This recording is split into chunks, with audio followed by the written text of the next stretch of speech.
સવાલોના જવાબો મળશે આગામી 1 મિનિટમાં। ગઈકાલે મહારાષ્ટ્રના પુણેમાં ગુજરાતીઓ દ્વારા આયોજિત એક કાર્યક્રમ ગુજરાત અને મહારાષ્ટ્રના વિવાદનું કારણ બન્યું છે।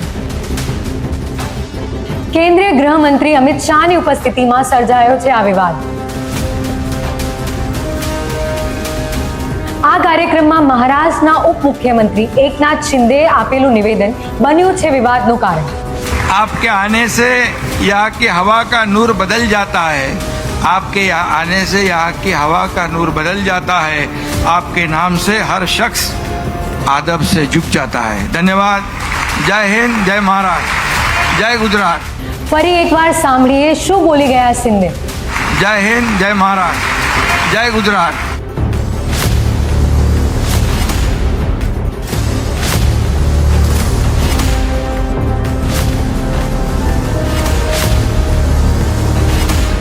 બીજી તરફ શિંદેના નિવેદન પર શરદ પવારની પાર્ટીએ પણ શાબ્દિક ચાબખા માર્યા છે।